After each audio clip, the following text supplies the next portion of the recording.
Hi everyone, I am Supriya, a second year MBBS student. और ये पूरी वीडियो एंड तक देखना, तुम्हें कुछ ना कुछ तो सीख के जाओगे।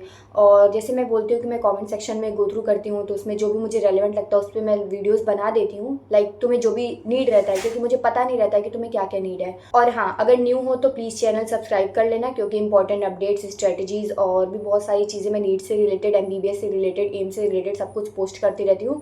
और डेली ब्लॉग्स, मिनी ब्लॉग सब कुछ पोस्ट करती हूँ, तो यू कैन फॉलो मी। और इस पूरी वीडियो में मैं बताने वाली हूँ कि मैंने फिजिक्स किस तरीके से पढ़ा था। लाइक एलन में मेरे 160 के अराउंड रहते थे, but in NEET I scored 145। और मैं सब बताऊंगी कि क्या क्या मैंने गलतियां की थी, क्या क्या तुम नहीं करना और क्या क्या तुम्हें करना चाहिए एक्स्ट्रा, जिससे तुम और ज़्यादा स्कोर कर सकते हो। तो ये पूरी वीडियो एंड तक देखना, बहुत हेल्पफुल होने वाली है। तो सबसे पहले मैं बताऊं कि इनिशियली तो जो भी तुम करते हो, लाइक अभी तुम अगर सोच रहे हो कि 2 महीने में तुम बहुत कुछ कर सकते हो फिजिक्स में, अगर तुमने बिल्कुल नहीं पढ़ा है तो ये पॉसिबल नहीं है। अगर तुमने लाइक अराउंड तुम्हारे 80, 90, 70 ऐसे आ रहे हैं तो ठीक है, तुम कुछ लेवल तक लाइक 130, 120 तक जा सकते हो। और अगर तुम्हारे 100 तक आ रहे हैं तो तुम 120 तक आ रहे हैं तो तुम हाँ 160 प्लस जा सकते हो, ठीक है। तो ये कुछ रेंज होता है। जैसे फिजिक्स में ना तुमको 10-10 नंबर भी ज़्यादा बढ़ाने के लिए ना बहुत ज़्यादा पढ़ना पड़ता है, तब जा करके 10 नंबर इंक्रीज होते हैं। तो मैं बताऊं तो पहले मैंने क्या किया था। इनिशियली तो मैं मॉड्यूल्स के क्वेश्चंस करती थी मल्टीपल टाइम्स, और मैंने एक बुक किया था ए टू जेड सिंगेज की।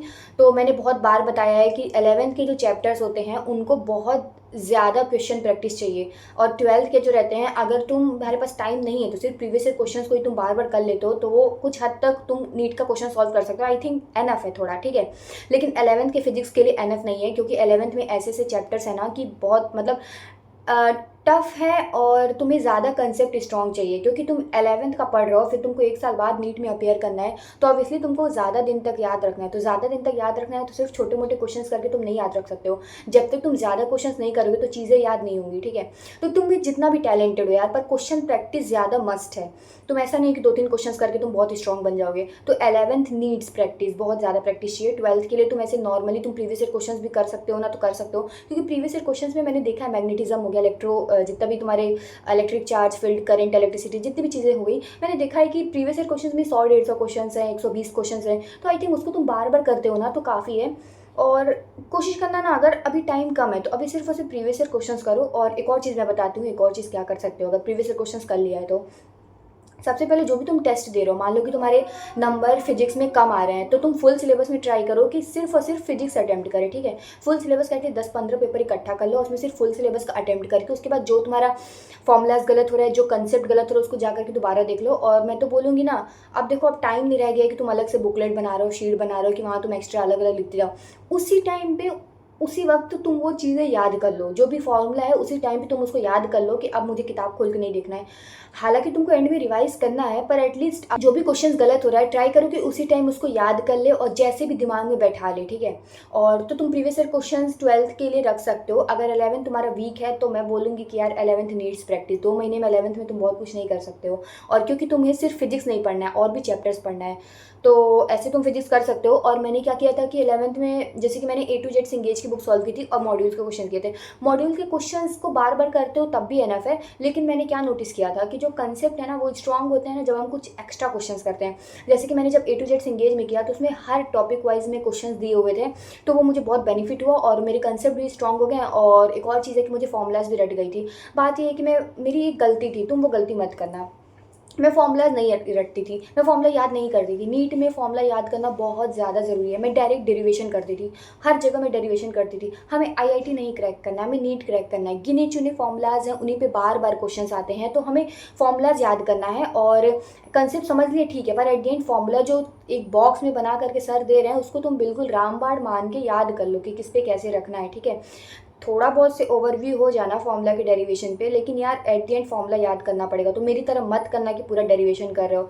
जैसे जो इंटीग्रेशन करके फॉर्मूला डिराइव करके एक सर बनाते थे, तो मैं इंटीग्रेशन पूरा याद, डेरिवेशन पूरा देखती थी, ऐसे ऐसे इंटीग्रेट करके डायरेक्ट वहाँ पे फॉर्मूला डिराइव करती थी। तो यार मेरा टाइम जा रहा है। और एक और चीज़ देखो, मुझे पहले पता है, मेरे दिमाग में मिथ था कि यार मैं अच्छे अच्छे डेरिवेशन नहीं करूँगी तो जो एक्स्ट्रा क्वेश्चन आएंगे नीट में 1% क्वेश्चन, वो मैं कैसे बना पाऊंगी। वो 1% क्वेश्चन ना आता ही नहीं है।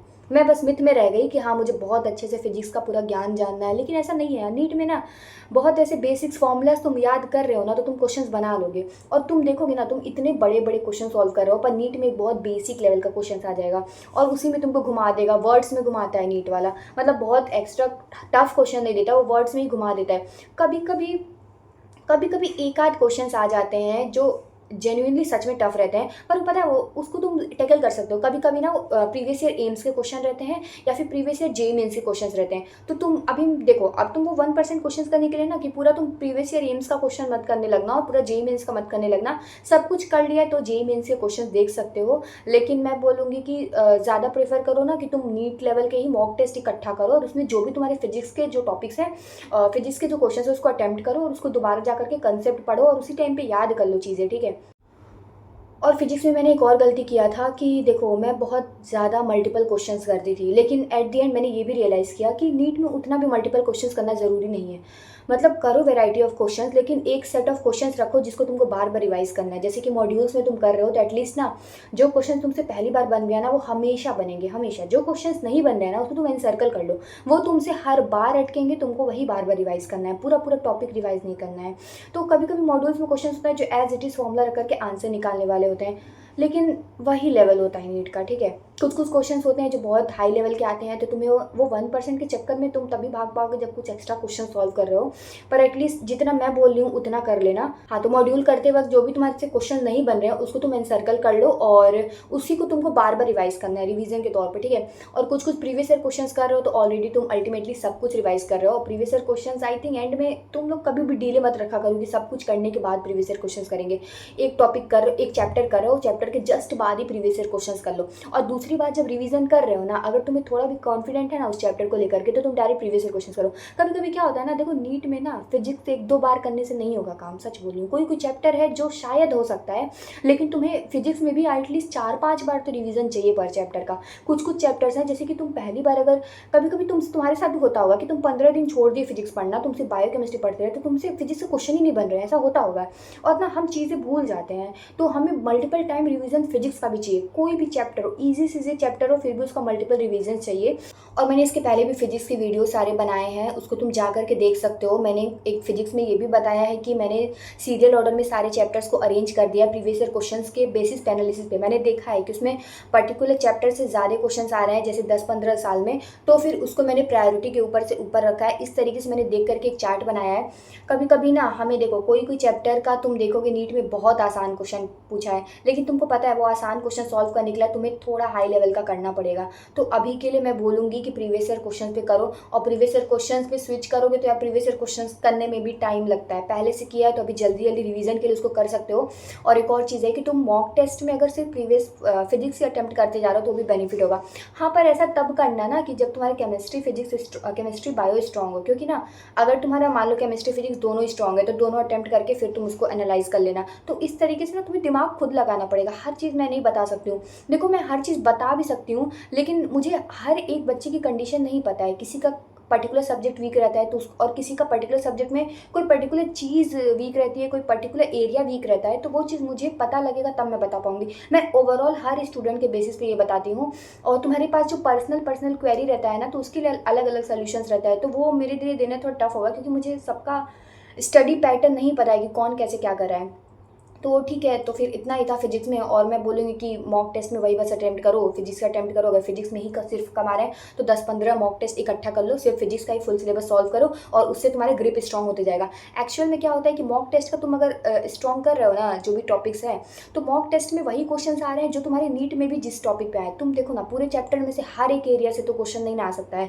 एक पर्टिकुलर एरिया ऑफ इंटरेस्ट रहता है जो तुम्हारे रेड जोन टॉपिक्स होते हैं, जो यहाँ से आना ही आना है नीट में, तो वो एरिया से मॉक टेस्ट में आते हैं। तो मॉक टेस्ट का तुम अगर अटेम्प्ट करके कर लेते हो तो वो तुम्हारा एरिया इनडायरेक्टली स्ट्रॉन्ग हो जाता है, ठीक है, रेदर देन तुम एक ही चैप्टर में लगे पड़े हुए तो। और एक और चीज़ मैं बोलूँ, मॉक टेस्ट इसलिए बोल रही हूँ देने के लिए क्योंकि ना अगर तुम पर्टिकुलर एक चैप्टर बैठोगे तो तुम जितना भी फिजिक्स में मान लो 20 चैप्टर है, तो एक चैप्टर पढ़ रहे हो तो तुम बाकी 19 चैप्टर कॉम्प्रोमाइज़ कर रहे हो, तो तुमको नहीं करना है ना। हर एक टॉपिक से हर एक तुम्हारा वीक चीज़ें जानना है, तो फिर ऐसे करना। और अब मतलब मैं श्योर हूँ तुम्हें इससे बेनिफिट मिलेगा।